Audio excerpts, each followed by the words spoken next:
partial contribution to some conceptual design services in furtherance of some kind of planning of the RMLD campus and surrounding areas. It's very important to the future of the town and to the RMLD. Greg, are we going to go right to Andrew, or how do we proceed? I'll bring up the slides. Do you want to read the motion first, and then we can make the edit? Have that be discussion? Have all this be the discussion? Sure. Yeah. So you want to go first, Vivek, on the motion? Yeah. Here's the. Because what happened is, like, we actually passed a motion, but the language slightly different. Yeah, and we have to thank Phil for catching it with read the motion. I'll explain what changed. Yeah, no, I realize what the changes, but yeah. So you want to read this? I'll read the motion. The suggested motion is move that the Citizens Advisory Board, on the recommendation of the General Manager, approve a $50,000 payment from a preliminary investigation account to the town of Reading, specifically and for partial contribution for conceptual design services to be Eastern Gateway project that includes the RMLD 230 Ash Street campus, execution of an MOU between RMLD and the town of Reading is a prerequisite for any payment to the town of Reading for this purpose. Do a second time motion? Yeah. Okay. Sorry, so you second. Thank you. Okay, so I guess we're going to do the presentation now. Do you want to read the motion? Yeah. So let me just explain what we're changing. The original motion, you had that the $50,000 was going to come from the below the line payment. That's the return to the town. So when we set the formula that the town gets paid, the argument was we need to set that formula so because the rest of that money was used for the reliability of the system. These capital projects. Capital funds, which reliability of the system. And so basically to take that 50,000, we're taking away that money from the reliability of the system. This is also, since I was around and I negotiated the 20-year agreement, this is also a big item with the town of Wilmington. Because at the time that the board sent money over to the town of Reading, the folks in Wilmington got upset because they determined that, they're paying into the system and that money was usually for the benefit of the town of Reading.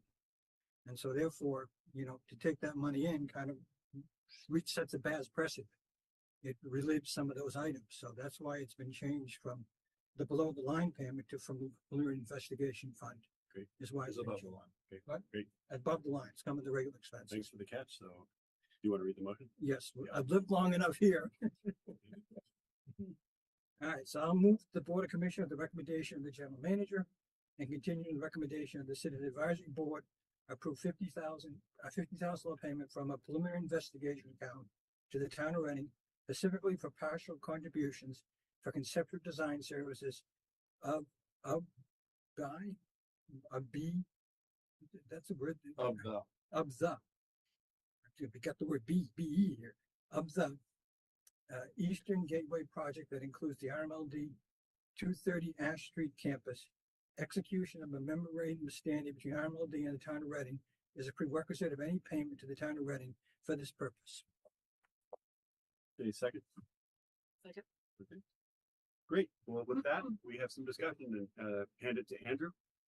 Yeah. So Andrew, Greg. Well, the two of us. So Andrew, these are the slides that you and I reviewed before. We can bring them up quickly. Maybe I'll just walk through them fast just to set the stage. And then Andrew, I'll let you kind of give an update in terms of where we are today. How's that sound? Sounds good to me. Great. All right. So as you guys know, the town of Reading and RMLD has been looking at for a couple of decades now, but the interest has been renewed in the past couple of years to look at the 230, I say 230, the whole Ash Street campus. So there's 230, we'll see on a diagram here at the very last slide, but it's basically the three buildings that represent RMLD. So it's the building you're sitting in, Station 1, which is one that you guys parked in front of, and then the building that's just north of that, which is the Operations Center, which is 218. So we think about this as the 230 Ash Street campus. Our ownership excludes the building behind us, which is the Barbas building, which owns the majority of the property behind us, and also excludes two other smaller properties. And I think, as I've mentioned to you guys in previous discussions, last year we had a chance to meet with all three of those owners, and they're open to some sort of a transaction in the not too distant future. But the big piece, and you can see on this diagram here, we're in the kind of the center lower area is our 230 Ash Street campus. On the north side of the northeast, so in the north, on the upper right hand corner, the northeast corner of that diagram, is the Market Street and the Liquor Junction and One General Way. I'm sorry, Market Basket. Yeah, forgive me, Market Basket. But the overall view is not only our campus, but also on the other side of the MBTA tracks. The town of Reading and RMLD both have an interest in, we're open to doing something different with the property.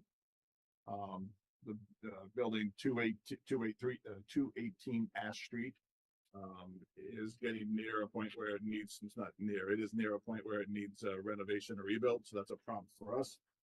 Station 1, which is the one again between the two buildings, is a historic building. It ran as the primary generation station from 1896 until 1924. It needs investment before reuse, but it is a historic building. So that's a quick update in terms of where we are in terms of strategy. I'll let, in just a few minutes, I'll just give a quick highlight, and then I'll let Andrew jump in here. But the town has secured a $100,000 grant. They've asked us to contribute $50,000, so the total will be about $150,000. I'll let them talk a little bit more about the process and the intention for those funds. I'll go to the very last slide. The previous town manager and Andrew and I had developed these milestones just to keep us on track. Time keeps moving on quickly, but our intention is to reconfigure what is our Ash Street campus by the end of the decade. 2030 seems like a long time from now, but it really isn't the time in the context of construction. So we need to keep moving the ball forward now. Hence the work that Andrew and Ben before him and RMLD are working on together. So that's big picture. Andrew, you want to add, and I'll go back. You can see the slides, right? I can go to any one of those three slides, but if you want to talk a little bit more about where you guys are on the town side, and where we are on the MOU, et cetera, jump right in. Yep. So good evening, everybody. I'm Andrew McNichol, the Community Development Director for the town of Reading. Just a little bit of history beforehand. So the town has been looking at what we call the industrial zone, which is the Walkersbrook Drive corridor and some adjacent areas for a number of years now. In 2019, we received a grant to put some conceptual ideas out there on what we call the Eastern Gateway, which is really the RMLD area on the south side of the tracks there of that image.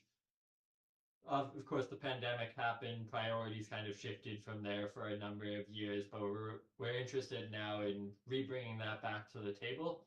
So we submitted another grant application. We were awarded $100,000 to push these conceptual designs that much further. And those conceptual designs are looking at potential build-out scenarios and what best uses could look like there of desired uses, whether that's commercial, housing, mixed use, or any combination of that across that area. But now we're also expanding towards that One General Way and Market Basket area for potential conceptual ideas of what zoning and policy could look to promote there. So despite Market Basket being as utilized as it is and a wonderful benefit, I think many agree that it's just an underutilized area and could use some sprucing up in terms of growth and connectivity. So really what we're looking at from a bird's eye view is not just zoning policy and desired uses and how regulations could allow for them, but also the transportation connections of it. So right now we are undergoing through a different grant, a total conceptual design of Walkersbrook Drive and what that may look like to increase pedestrian safety as well as vehicular turning movement safety, and also connections through General Way, Pond Meadow, and other to try to get to Ash Street. And of course, then the unanswered question from there, right, is Bolton Street, Ash Street, Main Street, Washington, and that area as the third leg. But that, in a nutshell, is really what we're looking to start pushing forward in this area. And how we were able to tie RMLD into this is, right, we're looking for ideas of what this area could look like. RMLD seems to be looking for, well, what are our true needs? How can we start this process in terms of our future needs, building wise, storage wise, truck parking wise, and access wise. And so it was really a natural good timing to start pairing the piece together. So the grant on our end is really to look at the transportation and zoning policy and conceptual ideas of what buildings may look like in and around this area. And we're able to tie that with RMLD through this MOU so that you could get some conceptuals of what an RMLD campus may or may not look like. And then again, does zoning policy and other need to start reflecting that based on need that we find? So it's a nice dovetail for a partnership in this effort to revitalize this area and improve connectivity to downtown and to Walkersbrook. I hope that was a good synopsis, but I'm happy to answer any questions here. Thank you, Andrew. So from the town of Reading side, this really helps with the MBTA mandate of, building apartments and units of apartments so many miles from the train station. So I have to assume that's a big push on town of Reading side. That's a good question. I think it's going to come down to the conversation of, I think housing in this area to unlock development is a need, but I think when we look at the MBTA communities law, we have to look at the idea of, is it too limiting in any capacity, and whether that's affordable unit development or the idea that we would have to allow multifamily only by right at a capacity rather than mixed use and commercial separately. And we can incentivize those latter uses certainly through more allowances and lesser controls, but would we rather do that on our own merit rather than under the strict requirements of the law? So it'll be an open conversation of if this area is right for MBTA communities or if it is not.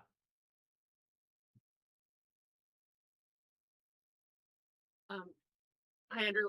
Pam Baskalak is here. So just following on that, how do we think about the timeline that was laid out here in connection with the timeline that the town's going through to determine what the right solution options are? Are we conflicting at all? Are we getting ahead of that? Do we want to keep it separate?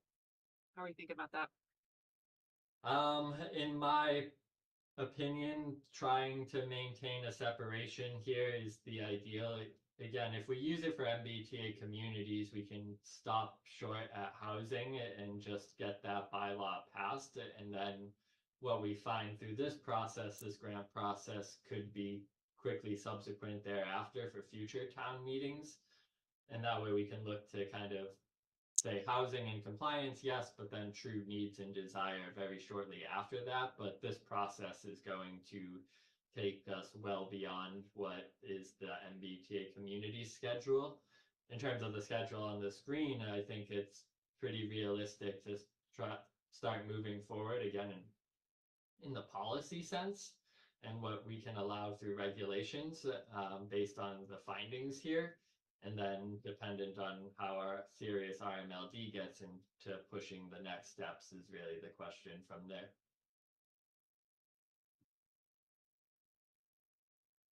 So I have a question for Greg. So Greg, here, like, we are allocating $50,000 for a project that includes, the Reading piece.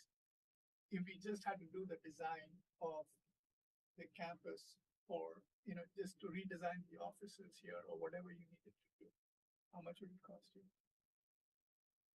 That's a good question. I'm going to say somewhere in the range of $30,000 to $60,000. I would agree. I just want to be sensitive to other towns. Yeah, I could tighten up that number. Yeah, you're Be higher. typically 5 to 10% in engineering on any project, roughly, right? Close to So 10. at this if this, So you would be a pro at this, right? So No, when we design anything, it's about a 10% of our budget. Oh, you're, Right. so concepts versus design, right? So the campus redesign is going to be roughly $30 million, roughly.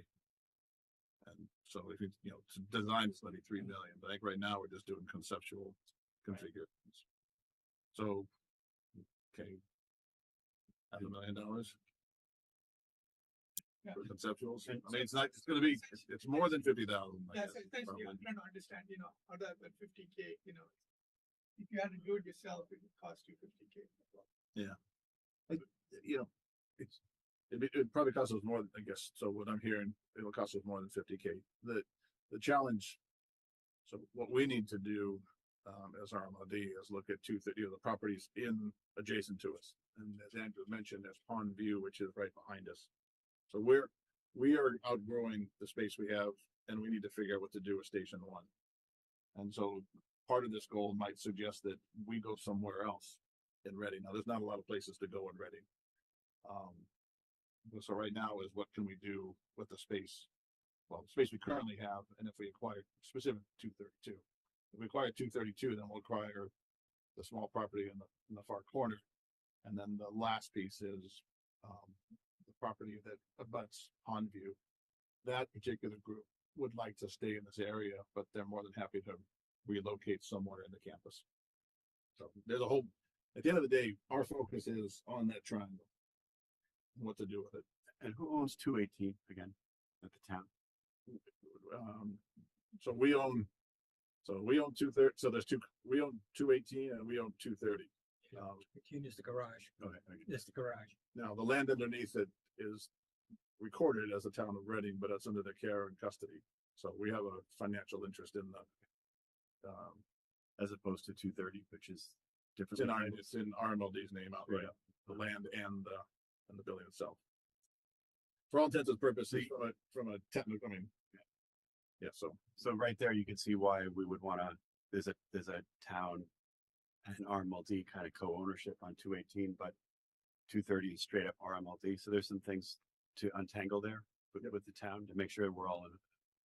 I know, going back to it too, I really think this is more MBTA thing because you're changing, you have to rezone everything to meet their need. You don't have to build right away.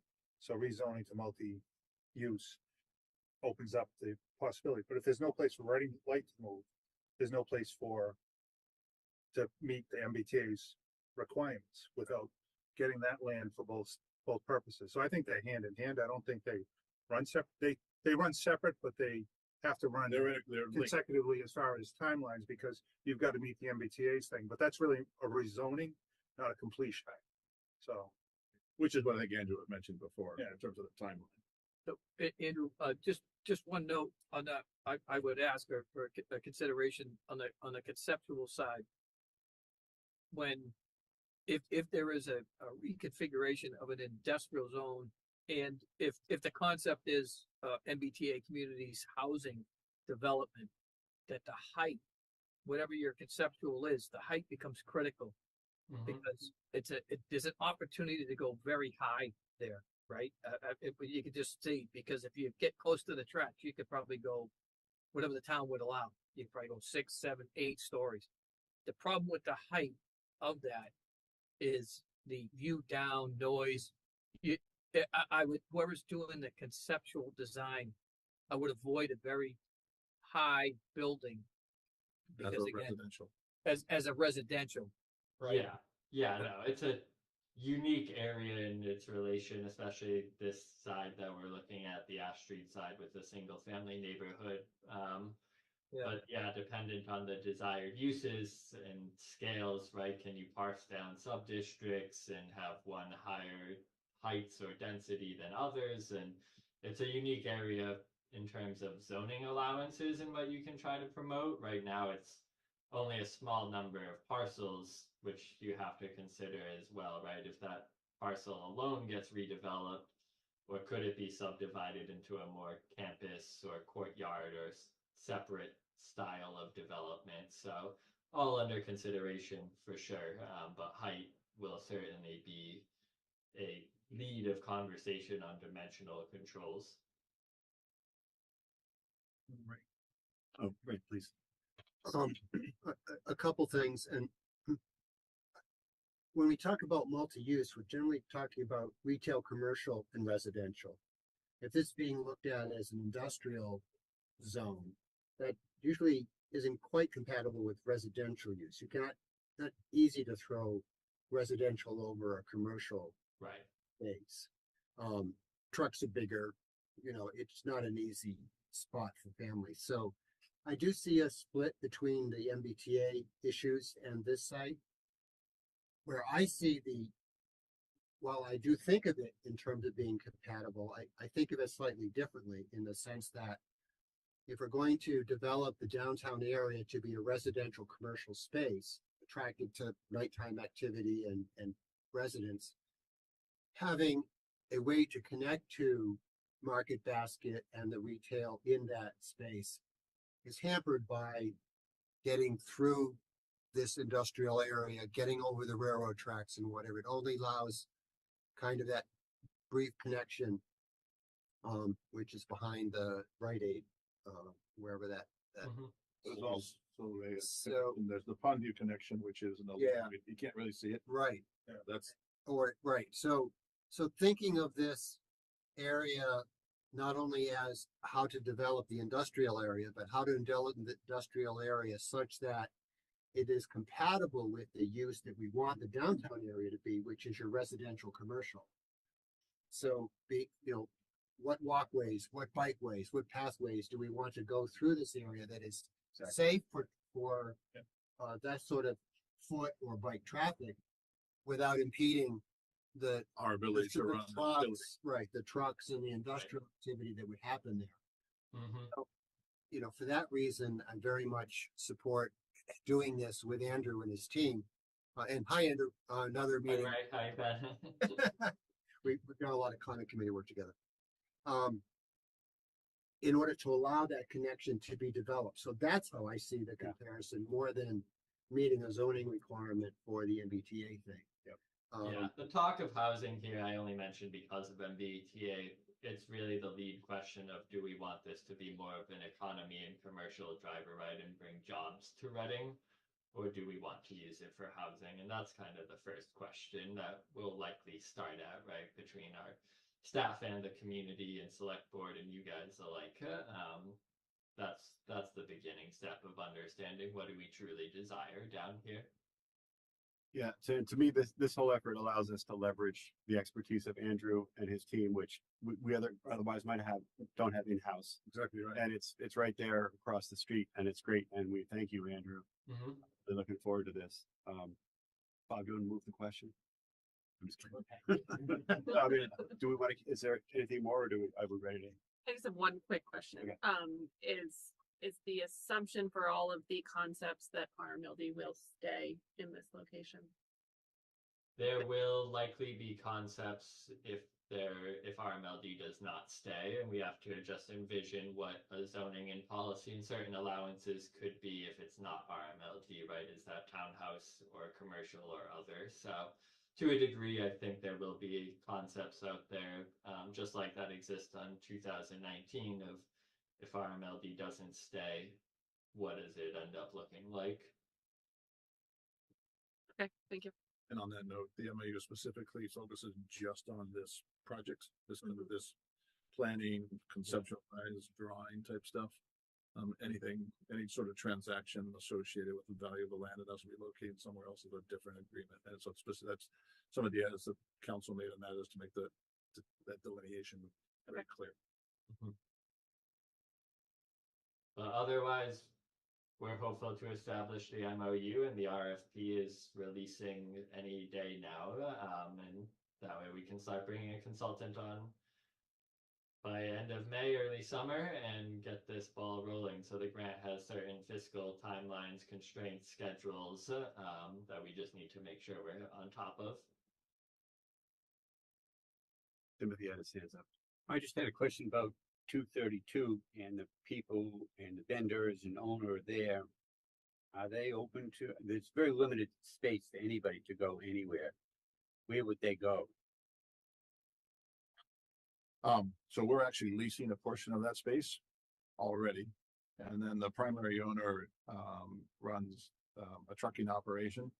And he is, getting to a point where he's ready to close down his business. That makes it easy. And then there's some other smaller businesses built in there as well. And so, to be honest, we really haven't talked to where they would go. There's 5 different businesses in there.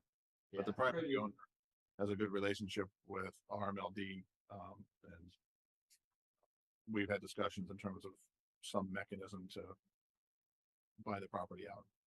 yeah, pretty similar here. We haven't talked to them in a while on the town side, but when we engaged in 2019, I think they all expressed pretty good interest in revitalization of the area in whatever capacity that might look like. Greg, correct me if I'm wrong. Station 1 is like the biggest issue on the site, right? What to do with Station 1? Because that's 232 is basically commercial, or it's pretty straight, It's pretty clean. it's what is known as a Butler building. It's a frame metal shell. Anyways, yeah, the key is, Station 1 is the critical piece because that's got to remain, right? And there's investment that needs to be made to turn that into something.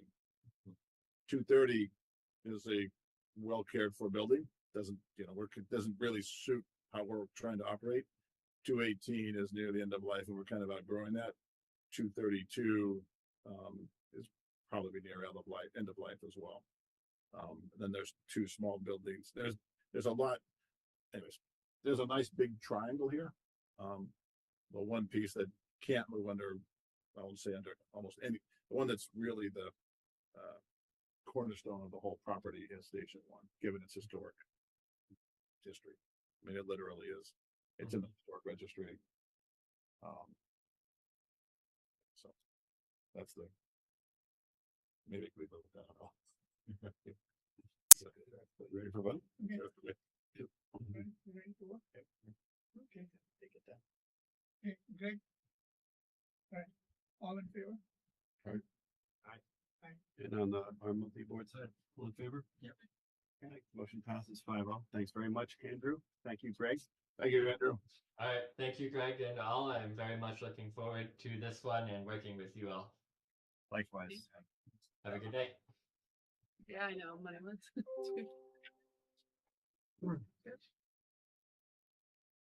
And the next agenda item is something, had some discussions with Greg, and there's so many ambitious things that are being proposed, unprecedented in my 10 years or 11 years now, or, maybe even on 3 decades of the magnitude of power supply and storage things that perhaps without encumbering the department, there could be value in having a committee that could help, do the close-in look and then make the recommendation back to the full board, which is something we have had in the past in terms of a power and rate committee and other committees.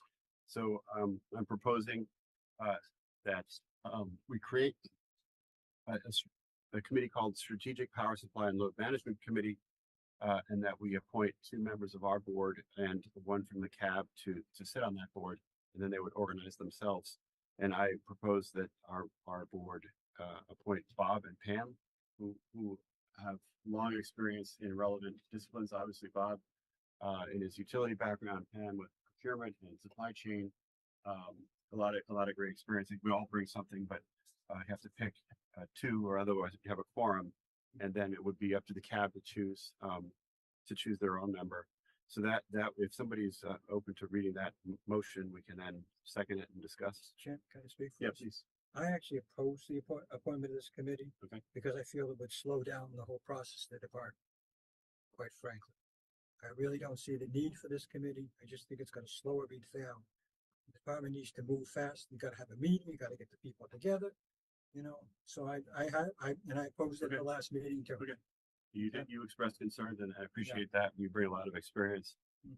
We'll see. I think we have some very talented people, and if we'd like to move quickly, we'd like to get some meetings on the books and move quickly on these things, and not be necessarily have to have meetings like this with 10 people to review all these things. So if somebody's willing to read the motion, then we can take a vote on it. It's the CAB's motion. I think the first one is our motion to establish it, and then the CAB would appoint their member. Am I allowed to read the motion or no? No, somebody on that. You want to read it, Bob? Yeah, I can read the motion.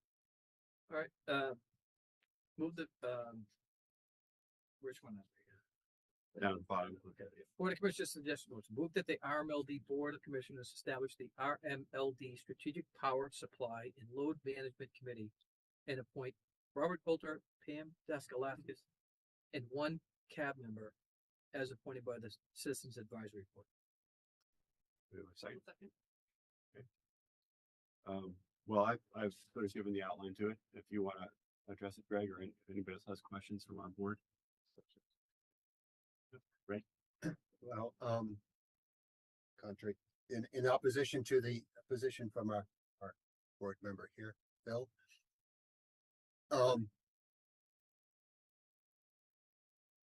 There's a lot going on. Yes. To do this. And if not this committee, it would mean the whole board would have to meet more times than it does. That would be the We can't do this with one meeting a month. Greg's got too much to do, too fast. And the issues that we have to address are too broad. It's not just pick a station, where do you put it, and we're done. It's pick a station, where do you do it? How does that station bring value? How do we tie it in? How do we leverage other load management practices and community incentives into the thing such that it's not just the power we generate, but it's also the savings we get and the reductions that we get. There's really a lot that has to be discussed, and that appointing people who will make the time to have frequent meetings in it. It's not going to be just one more meeting a month. It could be several. I think will help Greg frame the questions and present it to us in a way that can advance things more quickly than if we tried to get up to speed each month on a critical issue, because anything we don't understand or needs feedback, it's another month. So I think it will is speed up the system, not slow it. And I think it'll allow us to explore energy efficiency as well as power generation. And I endorse the two candidates that are put forward. I think they have the right pair of skills to kind of do it. If Greg thinks that having a couple of board members on to help promote the project is helpful to him, then absolutely, I'm for the creation of the committee and appointment of these members. And I know, I just want to add quickly, and thank you, Ray, for that, is you're absolutely right. If we weren't doing this, we would definitely have to double up on our meetings easily, because the magnitude is just way beyond anything we've looked at in a couple of decades. So I just wanted to echo that. So who wanted to go next? Just one question. I always said one CAB member. I'm open to Oh, okay. to two. It's up to you guys. We could amend it, or I went with it frankly at a precedent from the general manager search, where it was two of us and one CAB. If we do four, then usually you have odd numbers. Yeah. So that was kind of the thinking, is then you'd have to have two, or then we have three of us, then we have four. So it is no disrespect to my colleagues on the CAB, but we do want to have the CAB represented, and anybody can come to these meetings. And if a third RMLD board member comes, it obviously has to be called as a public meeting, just in case. Well, it just has to be. And then if any of you can come too, and if two come, then you'd have to call it as a public CAB meeting. So Two would be a problem. no, I'm saying if two additional came, meaning if one additional of us came, it would be fine. If two additional of you guys came. So I don't see the requirement for it being an odd number. You're not really making a decision. True. You're reviewing issues and you're presenting that information back to our respective committees. Having two perspectives coming back to the CAB, I think would be more robust than simply having one perspective. So you're not voting to approve or accept. You're processing and recommending, and then It's not a voting. okay, well, Okay, I then, think- I think add a part lot of of that. Okay, It's is that, along those lines, the difference with the GM search committee was we were like voting on candidates to bring in or pick candidates to bring forward to the commission. So we had voting. And so you probably wanted an odd person because you're making recommendations, but this is more for informational purposes and to speed up decision making than. I actually did think of it as that there would, Maybe some. there would be votes. I mean, there was a power rate committee and they would vote and recommend up to the full board. I think you'd vote to make a recommendation to the board. Right, that's they recommend something, and that is done by a vote of the committee. So that was The subcommittee would bring it back to the boards. correct. For a final vote. That's right. I mean, I guess the worst thing you could say it was a split vote, right? Yeah. And then- Right. Like boxing, split this in, pretty common. Is it the sense of everybody that you'd like to have two CAB members? Is that what everybody I don't feels? feel one way or the other. I don't feel one way. You know what, well, no, you guys, right? Is that- How many people? We have Who two wants extra work? Yeah, we have two Yeah. CAB members willing to. You guy, Timothy, you're up. I'd be willing to Okay. assist in the effort. Okay. And just my last thing is, it's gonna have to come back to the board anyway. Yeah, exactly. That's why I see it being slowed down, because we as a board members gonna have to get up to speed. And you're Right. gonna know something in that committee, and you're gonna have to get me up to date, and I'm gonna learn it all over again. Yeah. So that's why I think it's just gonna slow the process down, Well, and that it's an unnecessary committee. Okay. And that's all I'm saying. Yeah. Mhm. Part of this, I think part of our commitment, there is gonna be some homework now. I think it's not just learn as we go. I think we're gonna have homework. You're gonna have to absorb things, and I think, you know, when you have questions, we could bring them, but I think there's gonna be a lot of conceptual stuff or a lot of information that we're gonna have to absorb. There's a lot. Prior to meetings. So, yeah, and I mean, the way I thought of it, and I did speak to Vivek, is thinking of Vivek, but as a member, and if you guys would like to appoint a second, then by all means, then if I guess on the side, I changed my tune a bit on the second. I think I would recommend a second, you would. only because the board, the commissioners are gonna have two representatives that live in Reading. If Vivek's our True. recommendation, That's he lives in Reading, we have no representation from any else. There you go. Okay. So I feel, I would actually change by Okay. reference to, I would like to have a second. Then let's do it. Unless consider it a friendly, No, Do it. that sounds really good, and I think, you know, friendly amendment to the Would manual. it be okay if you mentioned Ken? I suggest Ken because he actually has experience with. He does. Okay. With room systems. Oh, okay. There you go. Okay. So then, Couple more questions, sorry, or at least one. Please, Um, please.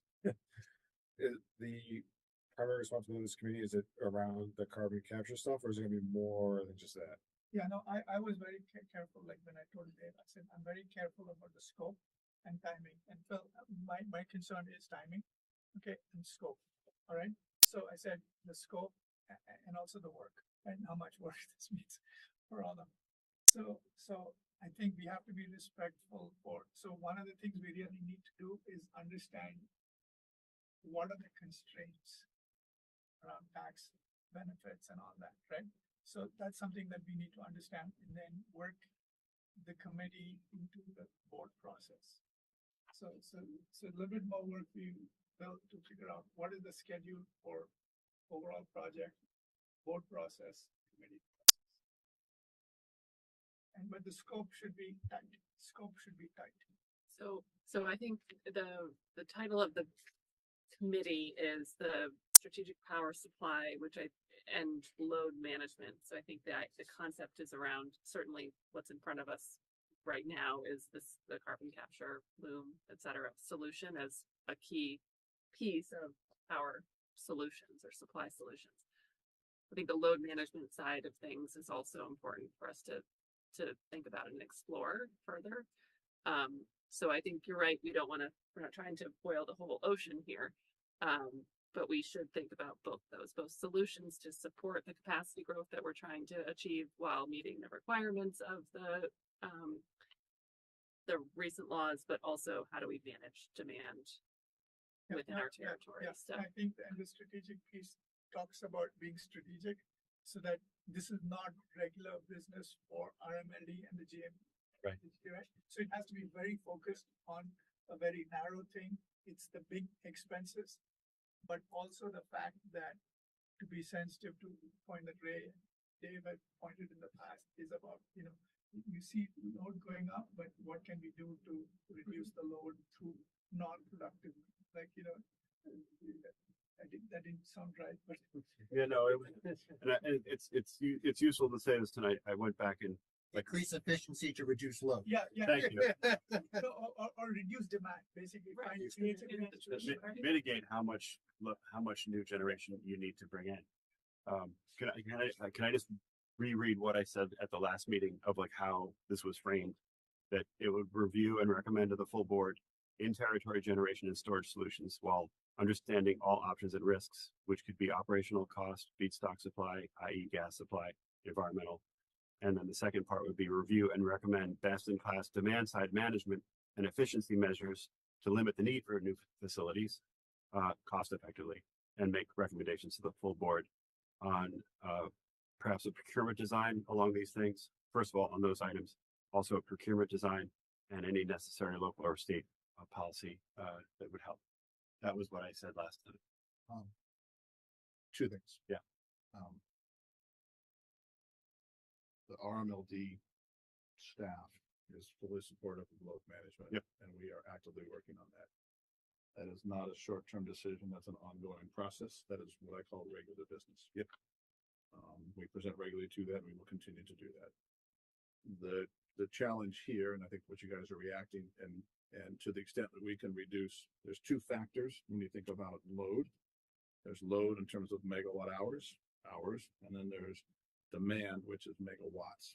And both of those contribute to the cost structure of the network that we need to build, including generation, storage, etc. My suggestion and recommendation is that we focus on the big ticket item here is the generation. The massive strategic decision is generation. Whether the load is 2x, 1.7, 1.9, whatever it is, we still need to add generation. So we are very supportive of efficiency, but it is not realistic to think that we can drop efficiency, we can improve efficiency to extent that we don't need any additional assets No, Yeah. no, nobody thinks that. So, we can leave load management in there, but the clock is ticking. Yep. Relative to, because there's some things that we get dug deeper and deeper into this. The ITC associated with fuel cells expires at the end of 2024. There's a chance that it might be extended, but there's a lot of reasons to move. So there's a lot of trade-offs. And again, if this was easy and simple, we would have decided this back in January. All I'm suggesting is that I would keep it focused very much on strategic power. You can leave load management and you can make a committee and all that kind of stuff. Yep. It's what we normally do anyways. That is, and we can talk about it, and we can talk about a little bit more, but that moves the needle 10%. I don't want the load management to prevent us from making a timely decision, whether we decide to do it or not, on in-territory generation. Make sense? It does make sense to me. And I think we really want to be sensitive to the ITC. We really want to be sensitive to the ITC. Well, there's a whole bunch of factors, but that's it's a $40 million. So as not to further prolong this meeting so that we can get on with the actual work, do we want to now vote on the motion on the floor? Well, I think before we do that, we That's determine, But this I is, think two people say they want to step up. right, hang on, To identify where one or two people. right, hang on. First, this is a vote just to create the committee with our two people. Then it would go to Vivek to run your vote on your two people. That's it. makes sense. Yep. That's the sequence. And yes, I think we've agreed already. Friendly amendment to the motion. It's now 2.2 cab members. That's going to be voted. So now we vote on our motion. So all in favor? Okay. 4 and all against. Okay. We have 4 in favor and 1 opposed. So Okay, fine. Vivek will go. So, do we have more discussion? Well, I think my only question here is, I don't know if Jason has any interest at all, but we've assumed right now it's you and Ken, and Jason brings a lot of knowledge as well in the field. He did bring up a good point that puts 3 people from Reading on it. I don't think it really matters in the big picture.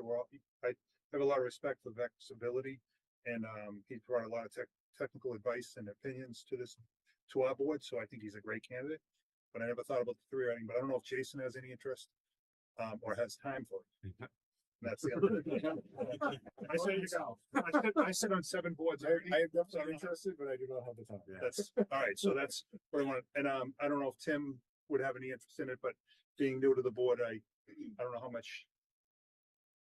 I don't think I'm qualified just yet to sit on something like this yet, mate. So my true feeling would be the two of you. No, I really appreciate the process. I mean, last time also you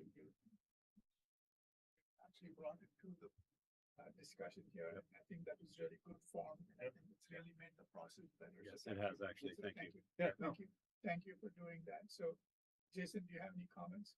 No, I just like, I know I mentioned all through everything and I do fully respect you because you're on this side. Fully support you on this committee. I just wanted to make sure that we're sensitive to the other communities, and if we could add a fourth to do that and make that easier, we should. So I just wanted. No, I think Yeah. it'd be a much better. Yeah, and I think Ken brings in a level of expertise as well. So I think that's a great addition. Yes, and another representation of another town. So I'd be willing to read the motion saying. Yeah. So, move that the Citizens Advisory Board appoint Vivek Soren, and Ken Walter, to serve on the RMLD Strategic Power Supply and Load Management Committees. Okay, any second? Okay. All in favor? Thanks very much. Thank you, everybody. One other quick thing, just to Phil's point, I know you voted against Phil. I have a lot of respect. You have a lot of experience you bring, and you always bring something, from history that really helps us understand what we're doing. So I do have a lot of respect for your opinion, and it did make me think for a minute because, in the 9 years or whatever I've been on the board, you've always stepped up and had some great insight on things we may not have looked at. And thank you for that thought. Thank you very much. I agree with that, actually. And I Thank you very think much. that we can go too far in one direction and too far in the other. Okay. So, yeah. I agree with that. I also would say that I guess if, over time we find that it is hindering, I guess that we could always vote to. We can vote to. Exactly what I was just gonna say, in Exactly. terms of the If it's not working. principles of how Yep. this committee needs to Sorry, work yeah, is to allow us to go faster. Thank you, everybody. Who's gonna be, scheduled for the first meeting? Well, that's a good point. We're gonna go fast, my schedule. Do we wanna do this all together, or should the 4 of us talk Or afterwards do about scheduling? Yeah, do it after, yeah. That'll be better. So you still have to do the rest of the meeting right now? Yeah. We have one item before item 6. Yeah, you got one. Okay. Okay, we have one motion on Greg traveling to the APPA conference. Would you like to read the motion? Yeah, Phil? move the RMLD Board of Commissioners approve Greg Phipps travel to and attendance at the 2024 American Public Power Association, APPA, National Conference to take place on June 7th through 12th, 2024 in San Diego, California. Second. Yeah. No Okay. discussion. I will thank you, Bob, for this. Sit down. Move the question. Thank you. Part of his contract. Could I ask a question not about that, but I know that there's August of that. Yep, it is in August. Okay, do we know what those dates are yet? It's the 23rd, 27th, 20, yeah, it's the last Okay, day. okay. Yeah. It's in Washington. Oh, back there? Okay. Washington. You gotta go? Or you never get to go? That's when schools are going back and can't leave town. I think, I don't think we have anything to discuss about the schedule. It is.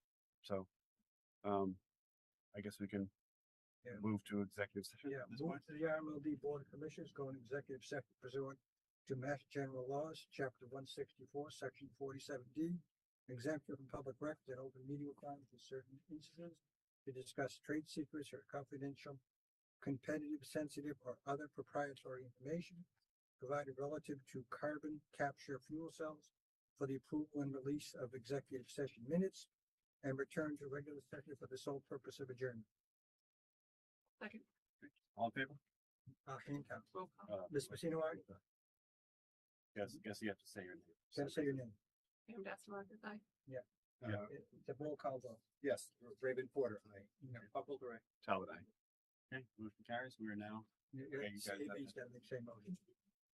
Move that the RMLD Citizens Advisory Board go into executive session pursuant to Massachusetts General Laws, Chapter 164, Section 47D, exemption from public records and open meeting requirements in certain instances to discuss trade secrets or confidential, competitively sensitive, or other proprietary information provided relative to carbon capture fuel cells for the approval and release of executive session minutes and return to regular session for the sole purpose of adjournment. Note that roll call vote is required. Second that. Do you second, right? Yeah, okay, all in favor? Go ahead. Say your name and I. Oh, Tim Woods, aye. Ken Walter, aye. Jason Small, aye. Dennis Kelly, aye. Okay, so All right, go in the other room. 45 minutes. Are we staying here? We gonna Staying move? here. Oh, we are. Staying here. Oh, moving? We are moving. RCP. Can't see in front of the things everybody. Staying, we move together. People moving. Yeah, I thought we were moving. I think you're calling me that. I used to have like,